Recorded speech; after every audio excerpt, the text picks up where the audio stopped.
bagong kakawin na lang salita ng Diyos. MCNT TV! TV!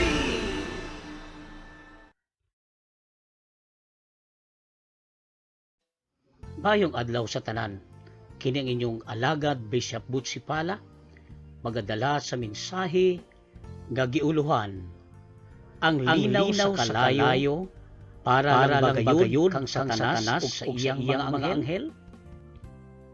Ang akong mga pag-ampo nga bukas unta ang atong panghuna-huna aron atong tun-an ang pulong sa Dios, aron nga makahatag kanato sa paghinumdom nga kita dili gayud angayan nga magpailad sa tanang buhat sa yawa. Iniining kapanahunan karon, anaa na gayud kita sa malisod nga panahon.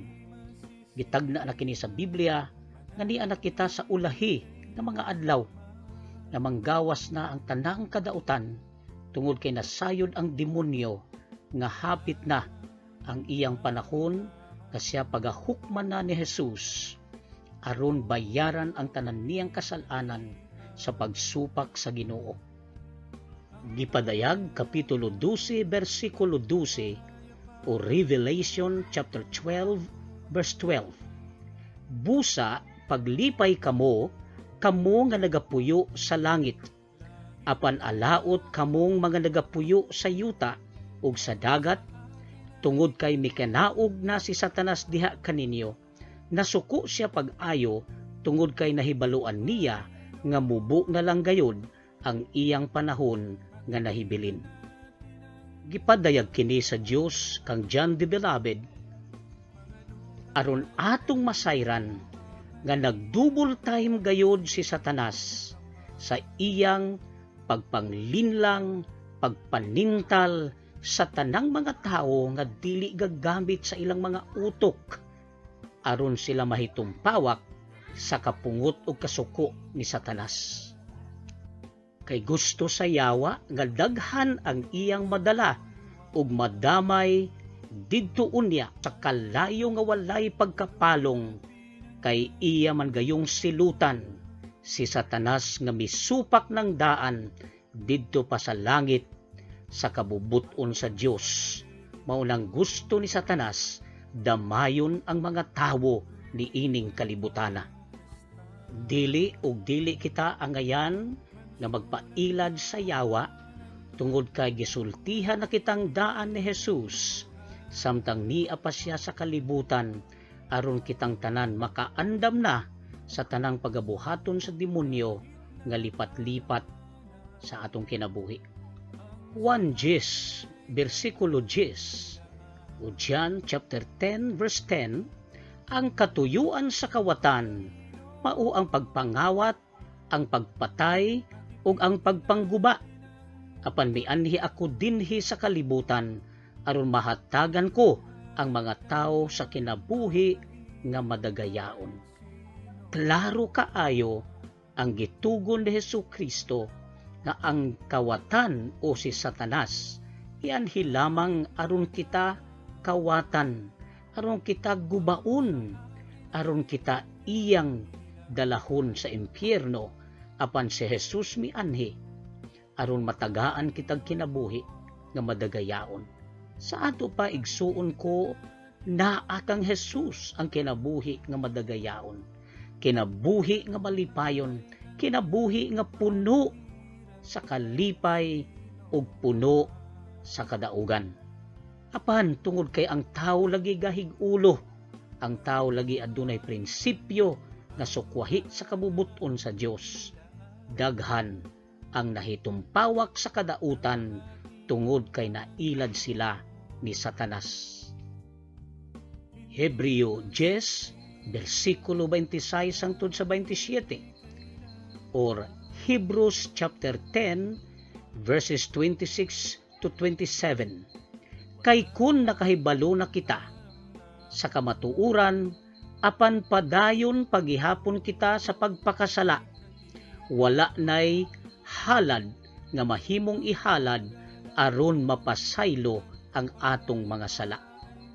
Ang tawo nga nagpakasala, nagapaabot na lang sa makahahadlok nga paghukom ug sa nagdilaab nga kalayo nga giandam sa Dios alang sa mga misupak kaniya. Nagdilaab nga kalayo, burning fire. Kalayo nga walay pagkapalong, mao ang giandam sa Dios para kang Satanas. Dili unta kini para kanato, dili kini para sa tawo, apan tungod kay ang tawo nagpailad, nagpadala, nagpatunto sa mga trabaho ni Satanas, maunang maapil ang mga tawo sa kapungot sa Dios ug itambog ngadto sa linaw nga kalayo nga wala nagyoy pagkapalong pa. Matthew 25:41 or Matthew chapter 25 verse 41. Unya moingon ako sa mga tawo nga diha sa akong wala, pahawa kamo dinhi, kamong mga tinunglo sa Dios, didto kamo sa kalayo nga nagdilaab sa walay katapusan nga giandam alang kang Satanas ug sa iyang mga anghel. Alang kang Satanas ug sa iyang mga anghel.